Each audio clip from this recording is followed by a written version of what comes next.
Okay, muraho neza. Reka nongere mbereke akandi kantu. Fungura Pi browser yawe. Pi browser yawe nuyifungura uragera ahantu nk'aha ngaha ngeze, urangiza ukande hano. Kande hano kwaka kantu kareba hasi aka. Ubwo ngewe ngakanzeho, nshaka kukwereka akantu gashya. Nugera hano usibe aya magambo yitwa pinet.com yanditse hano hejuru. Uyasibe, nukandaho harazamo agasaraba, ugakandeho dore ngaka gasaraba, dore ngaka, kande kuri kariya gasaraba uyasibe. Nurangiza kuyasiba wandikemo iri jambo, kandaho kugira ngo baguhe ino taburo kwandikaho, wandikemo https tudomo tubiri /2. Nurangiza wandikemo ijambo ngo cheng. Ijambo ngiye kwandikamo n'izina rya wa mugore wa Dr. Nicolas, urebe ibintu yatangaje. Cheng Diao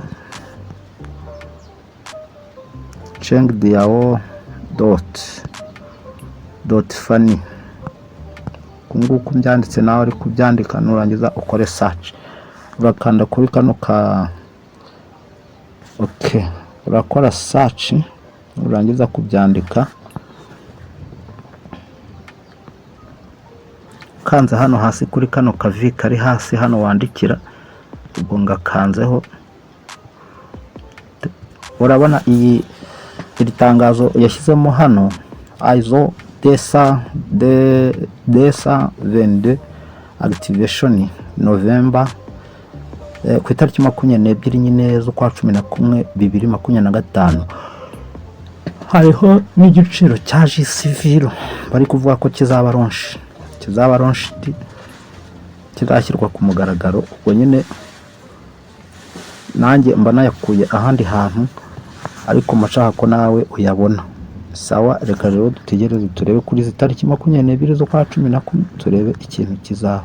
Ariko mwasherami, ibi bintu biramutse bibaye iki giciro cya G-Civil bakacyemeza, ndakubwiye ngo isi yahinda umushyitsi kabisa. Sawa rero, mugire amahoro y'Imana n'imigisha ituruka mu biganza byayo.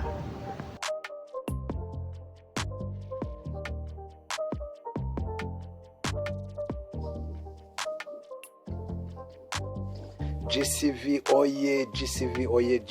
oye nkuko mubibona hano namaze kugera muri ISO 20022 activation November 2025 GCV 312,159 nibyo biri kubura kugira ngo GCV ibe launched muri ISO 2022. Iyi ISO 20022 ni uburyo ki bw'amasezerano mpuzamahanga ahuza itumanaho hagati y'amabanki n'andi, ariko nyambukiranya mipaka. Tuvuge nyine banki yo mu Rwanda ishaka kuba yahana amakuru na banki yo muri Amerika cyangwa se yo muri Canada cyangwa se mu Bushinwa cyangwa se mu Bufaransa, mu Bwongereza n'ahandi. Ubwo buryo nyine butuma izi banki zikominikana, nibwo bita ISO 20022. Wakibaza se kuki Pi network nyine yibonye muri iyi ISO 20022? nuko Pi network nayo izaba ikorana n'amabanki. Byonyine kuba nyine yamaze kujyamo nicyerekana yuko izakorana n'amabanki. Icyo ntago ari igitangaza, n'ubundi hari izindi coin tusanzwe tuzi ziri mu cyo twita ISO 20022, harimo XRP, hakabamo XRM. Ayo ni amacoin ari ripo, ayo ngayo nayo ari muri cyo bita ISO 20022. Pi network rero nayo yasanzemo ayo macoin. Bivuze ngo aya macoin afite ubushobozi bwo kuba yakifashishwa n'amabanki, haba muri transaction ndetse n'ibindi bikorwa. Pi network nayo rero igiye kuba launched kuri iyi ISO, ariko noneho icyo ntago ari igitangaza. Dore igitangaza ahantu kiri ngaha. Igitangaza ahantu kiri nuko igiye kuba launched kuri GCV.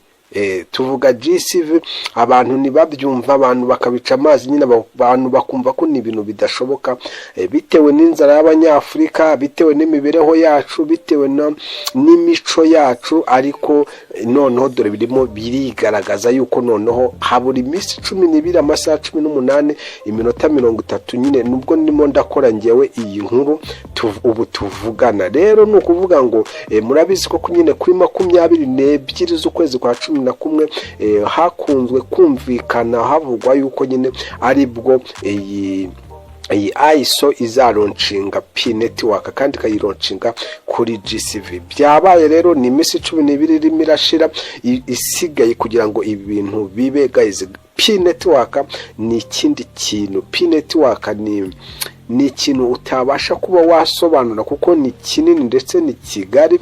Rero we biragusaba kubyumva neza, ukabyumvisha amatwi yawe. Guys, ukabyumvisha amatwi yawe neza, ndetse utaburi murabyumva neza bikagusaba nyine kumva ababizi cyangwa se ugategereza wowe ukakora icyo bita gutegereza.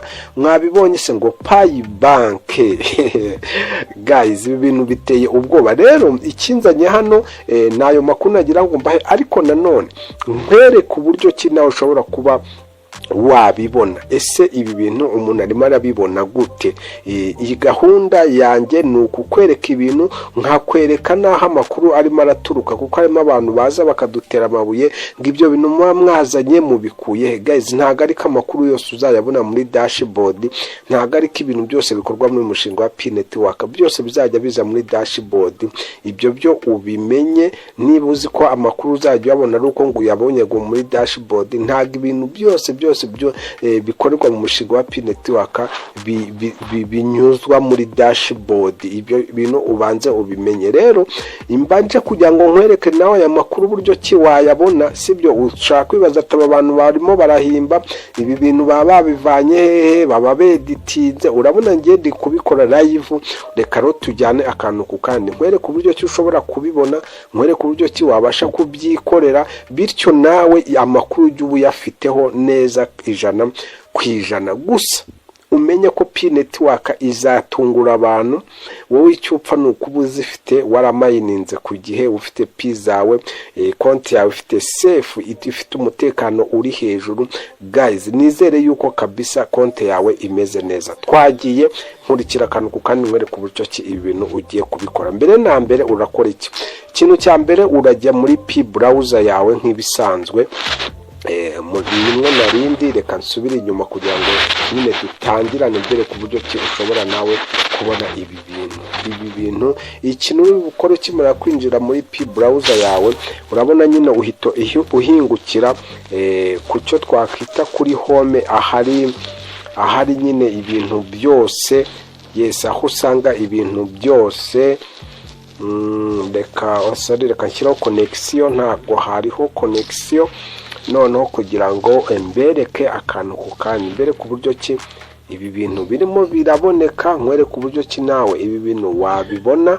Yes, wabibona nk'uko ubibona nyine. Uhita uhingukira kuri dashboard imeze gutya nyine, aho tubona ama application yose za Farside wallet, aho umuntu amayine buri kimwe cyose. Wowe ikintu uhita ukora, uhita uza kuri aka kantu ubona hano hejuru ukagakandaho. Wamara kugakandaho direct uhita ujya hano. Wamara kujya hano urabona ko handitsemo ngo pinet.com. wowe ubivanamo wifashishije nyine telefone yawe kuri kara kantu kagakubo. Murabizi ko ariko gasiba ibintu.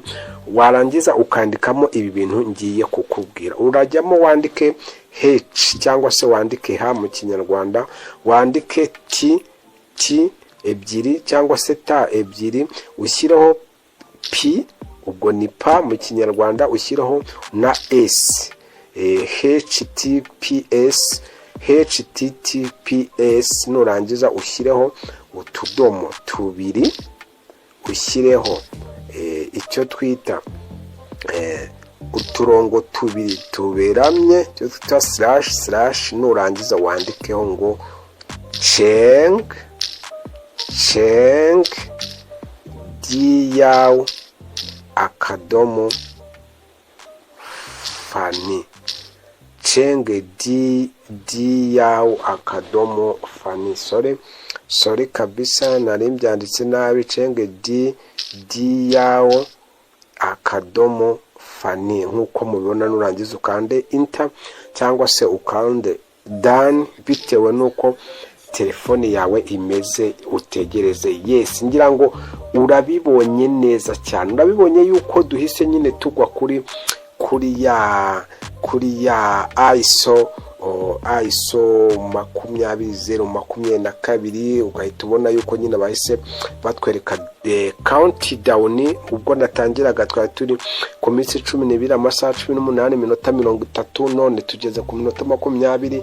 nyine murumva yuko birimo biragenda countinga cyangwa se bibara nyine bimanuka. Iki ni cyerekana yuko rero nyine ubwo P-Network tayari ya GCV igiye kuba ironshingwa muri ISO, kandi nyine urumva yuko bivuze ngo nyine n'ubundi nicyo giciro cya P-Network ahariho hose mubimenye. Mureke kureba ngo kuri exchange ngo P-Network ngo irimo iravunja ngo ubusa. Oya, dore agaciro ka P-Network rero sasa nakangaka. Reka nizere yuko nawe ugiye kubikora nkuko mbikoze.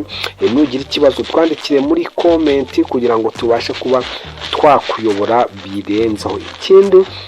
Ikindi niba ufite kuba hari ikintu ushaka kuba watangaza mu bijyanye n'ibi bintu by'amafaranga koranabuhanga, hari ubumenyi ufiteho wumva ushaka nko gutambutsa ikiganiro, Habibu Kibuto turahari kugira ngo tubashe kuba twabigufashamo. Twandikire kuri izi nimero uri bubone hano kuri screen yawe, ubundi utuvugishe kabisa. Twiteguye gukorana nawe buri kimwe cyose waba wifuza. Wakoze kunkurikira. Reka Nyagasani ahaze kwifuza kwanyu, kandi ibyo mwifuza byose Uwiteka bibahera ubuntu.